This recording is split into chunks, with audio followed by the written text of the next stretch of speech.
You think you know this story. You see the lights, the gifts, the smiling old man in red. You feel the warmth.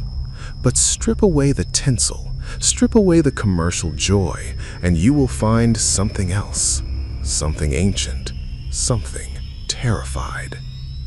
For thousands of years, humanity didn't celebrate the end of the year to be happy. We celebrated to survive. From blood sacrifices in the frozen north to the banning of Christmas by Christians themselves, the history of these holidays is not a fairy tale. It is a battleground.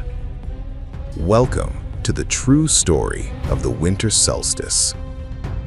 Imagine a world without electricity, without clocks. As December approaches, the sun begins to die. The days grow shorter. The shadows grow longer. For our ancestors, this wasn't just a season, it was an apocalypse. They believed that if they did not act, if they did not feast, if they did not light fires, the sun would never return. Today, we are going to travel through 4,000 years of history. We will walk through the chaotic streets of Rome during Saturnalia, ride with the Vikings during Yule, and stand in the silent trenches of 1914. We will uncover how a pagan survival ritual transformed into the birth of a messiah, then into a crime punishable by law, and finally, into the global phenomenon we know today. Why do we really drag trees inside our homes? Why do we demand a new year? The answer lies in the darkness. Death of the sun, the ancient roots. Long before the Bible was written, the war for winter had already begun. In the deep Neolithic era, the winter solstice, the shortest day of the year, was the most critical moment of existence. To the ancients, the sun was a god, and every winter, that god grew weak. They slaughtered their cattle not just for food, but because they couldn't feed them through the winter. This created a surplus of fresh meat. The wine and beer fermented during the year was finally ready. It was the only time they could feast, but it was a feast driven by fear.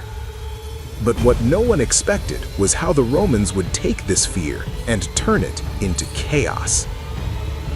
Saturnalia, the kingdom of chaos. Rome, the greatest empire on earth, but for 1 week in December, the laws of Rome were suspended. This was Saturnalia. During Saturnalia, the world turned upside down. Masters served their slaves. Gambling was legal. Courts were closed. You could not be arrested for damaging property. It was a carnival of anarchy dedicated to Saturn, the god of agriculture. They elected a king of Saturnalia, a mock ruler who gave ridiculous orders that people had to obey. Sing naked, push someone into the water. It was fun, it was wild, but it was dangerous. And as the Roman legions marched north, they collided with something even darker. Yule and the Wild Hunt. In the frozen lands of the Norsemen, winter wasn't just a party, it was a haunting. They called it Yule. They believed that during the longest nights, the veil between the living and the dead was thin. They feared the Wild Hunt, Odin, the All-Father, leading a ghostly procession across the sky. If you saw them, you would be swept away to the underworld. To protect themselves, they lit massive logs, the Yule log, not for decoration, but to burn away the evil spirits. These traditions, the greenery, the logs, the feasting, were deeply rooted. And this is where everything started to change, because a new religion was rising in the East, Christianity. The Great Compromise, choosing the date. The early Bible never mentions a date for the birth of Jesus. In fact, clues suggest he was born in the spring when shepherds were watching their flocks. So why December 25th? The church faced a problem. They couldn't stop people from celebrating Saturnalia and Sol Invictus, the birthday of the unconquered sun. So they didn't fight it, they hijacked it. In the 4th century, Pope Julius I made a strategic move. He declared December 25th the Feast of the Nativity. They kept the date, they kept the feasts, they kept the greenery. They simply changed the god. It was a marketing masterstroke. But the pagan chaos never really went away. The Medieval Riot. Fast forward to the Middle Ages. If you think Christmas was about Silent Night, you are wrong. It was loud, it was drunken, it was a riot. Bands of peasants would go wassailing. They would bang on the doors of the rich, demanding food and drink. The song, "We Wish You a Merry Christmas," contains a threat: we won't go until we get some. It was essentially a demand: feed us or we trash your house. But the church began to lose control. The holiday was too wild, too sinful, and a group of radicals decided it had to die. The War on Christmas, the Puritan Ban. 1647, England. The Puritan government, led by Oliver Cromwell, did the unthinkable. They made Christmas illegal. To the Puritans, Christmas was a Catholic invention filled with pagan excess. No more mince pies, no more carols. Shops were forced to stay open on December 25th. If you were caught celebrating, you were fined or arrested. This war on Christmas crossed the ocean to America. In Boston, celebrating Christmas was a crime for decades. Christmas almost went extinct. It was dying out. Until the 19th century, when a ghost story saved it. Victorian Reinvention. By the early 1800s, Christmas was a minor holiday. Then, in 1843, Charles Dickens wrote A Christmas Carol. Dickens didn't just write a story, he invented the modern spirit of Christmas: generosity, family, charity. At the same time, Queen Victoria's husband, Prince Albert, brought a German tradition to Windsor Castle: the decorated evergreen tree. Suddenly, every family in England and America wanted a tree. The riot was over. The family holiday was born. The Man in the Red Suit. But the story lacked a face. Saint Nicholas was a real 4th century Greek famous for giving gold to the poor. The Dutch called him Sinterklaas. But the Santa we know? He was engineered. Cartoonist Thomas Nast drew him in the Civil War, but it was the 1930s advertisements that cemented the image of the jolly, grandfatherly figure in Coca-Cola Red. We created a secular god to watch over the season of giving. The Monsters of Winter. We know the list: naughty or nice. If you are nice, you get toys. If you are naughty, you get coal. But for centuries, the punishment was far worse than coal. In alpine folklore of Austria and Bavaria, Saint Nicholas didn't travel alone.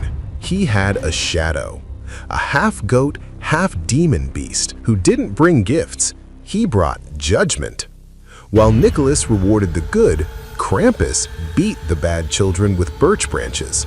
If they were truly evil, he stuffed them into his sack and dragged them to the underworld. He wasn't the only monster. In Iceland, they feared the Yule Cat, a giant beast that would eat anyone who hadn't received new clothes before Christmas Eve. In Germany, the witch Frau Perkta would slit the bellies of the lazy. The ancient message was clear: winter is not safe. Behave or disappear. But while the people feared monsters stealing their children, they soon faced a different threat. The kings and popes were about to steal something even more precious: time itself. The theft of time. The lost 11 days.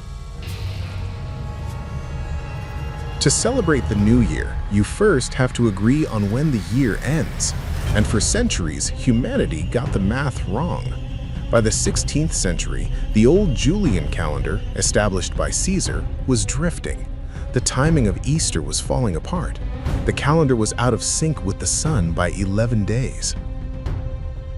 In 1752, the British Empire finally decided to fix it.